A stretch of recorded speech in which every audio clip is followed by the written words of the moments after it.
As-tu songé à proposer tes services comme sous-traitante pour l'équipe d'une autre adjointe virtuelle? Aujourd'hui, je vais te donner quelques conseils pour être une excellente collaboratrice avec d'autres adjointes virtuelles. Installe-toi confortablement. On commence dans un instant. Mon nom est Danielle Guérin. Bienvenue à Café pour emporter. C'est le podcast des adjointes et assistantes virtuelles francophones qui veulent lancer, gérer efficacement et propulser leur entreprise, où on parle d'attitude, d'organisation, de technologie et de réussite. Quand on lance notre entreprise d'assistance virtuelle, l'intention est généralement de trouver nos propres clients et de travailler avec eux par nous-mêmes, comme n'importe quel entrepreneur de service. Mais parfois, l'idée de devenir une sous-traitante pour l'équipe d'une autre adjointe virtuelle fait son chemin.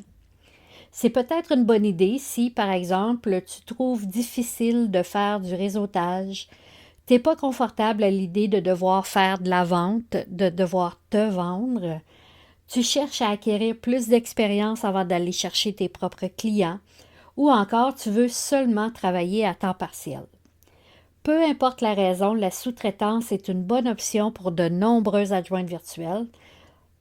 Bien que je recommande généralement la sous-traitance pour une période de temps courte ou fixe seulement, il y a de nombreuses adjointes virtuelles qui sont heureuses d'en faire leur modèle d'affaires principal, c'est-à-dire que ce sont des adjointes d'adjointes, et c'est bien aussi.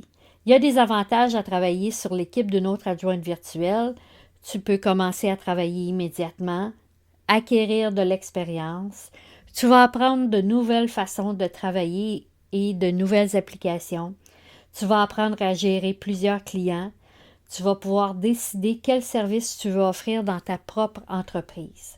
C'est important d'être beaucoup plus qu'une bonne exécutante. Voici donc mes meilleurs conseils pour être une excellente collaboratrice. Traite l'adjointe virtuelle principale, c'est-à-dire celle qui va t'engager comme sous-traitante, comme ton client. C'est pas ta patronne, tu n'es pas son employé. En mettant en œuvre une relation client AV avec l'entrepreneur principal, bien, tu vas construire les compétences nécessaires pour travailler avec tes propres clients. Et tu vas gagner également beaucoup plus de confiance et de respect de l'adjointe virtuelle qui t'a engagé. Garde des dossiers de facturation méticuleux. La propriétaire d'entreprise multi-AV, c'est comme ça qu'on appelle celle qui travaille avec des sous-traitantes, doit être en mesure de facturer ses clients à la fin de chaque mois. Et ton information est un élément très important de la rentabilité de son entreprise. Souvent, les adjointes virtuelles multi-AV vont te proposer un outil dans lequel tu pourras comptabiliser soit ton temps ou les tâches, ou tout dépend de la façon dont vous êtes entendu pour la facturation. Apprends leurs procédures et respecte-les. Quand tu travailles avec quelqu'un d'autre, il est essentiel de faire les choses à leur façon, que tu fasses la même chose dans ton entreprise ou non. Informe-toi du temps alloué à n'importe quelle tâche ou projet. Ça fait en sorte que tu es en mesure de comprendre et de respecter les attentes pour cette tâche. Travaille efficacement, mais pas trop rapidement. Ton travail devrait être définitif. Donc, autrement dit, c'est le même que si tu le soumettais à un client. Fais pas l'erreur de te fier à ce que la propriétaire d'entreprise multi-AV puisse vérifier ton travail. Tu dois t'assurer que tu as toujours complété les choses comme si tu soumettais directement au client, sans intermédiaire et sans que personne ne repasse sur ton produit fini.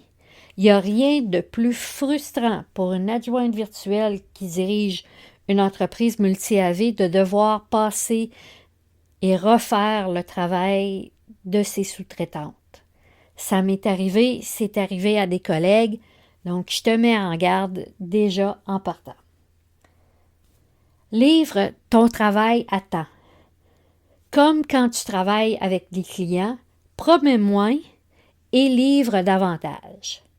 Fais toujours ton meilleur travail et remets-le à temps ou plus tôt si c'est possible. Quand quelqu'un dirige une équipe multi-AV, il y a beaucoup de gestion à faire. Facilite-lui la tâche et tu vas voir que tu vas devenir un joueur clé, une joueuse clé dans cette équipe-là. Sois disponible. Assure-toi d'avoir du temps à consacrer à l'adjointe avec laquelle tu travailles. Refuse pas ces projets constamment au profit de tes propres clients. Si c'est le cas, dis-lui à l'avance que vous ne pourrez plus collaborer ensemble.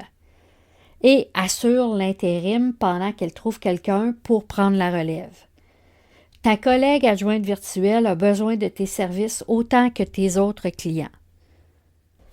Plus tu faciliteras la vie de la dirigeante d'entreprise multi-adjointe virtuelle avec laquelle tu travailles, meilleure sera votre relation et ça pourra générer plus de travail pour toi. Travailler avec une équipe, c'est une excellente façon de bâtir ton entreprise. En t'assurant que tu les traites comme n'importe quel autre client, en communiquant efficacement et en livrant à temps, tu vas obtenir l'expérience que tu veux et la stabilité dont tu as besoin pour bâtir ta confiance. Et, qui sait, peut-être même bâtir ta propre équipe un jour. En guise de complément à cet épisode de podcast, je te mets 2 liens vers des articles que j'ai écrits justement sur la sous-traitance et la collaboration. D'ailleurs, il y a un article qui est l'AV de l'AV, donc l'adjointe virtuelle de l'adjointe virtuelle, une précieuse alliée. Et l'autre article, c'est comment collaborer sainement entre collègues. Donc, je te laisse les liens sur la page avec l'enregistrement sur le site de l'Académie des adjointes et je te dis à très bientôt pour un autre café pour emporter.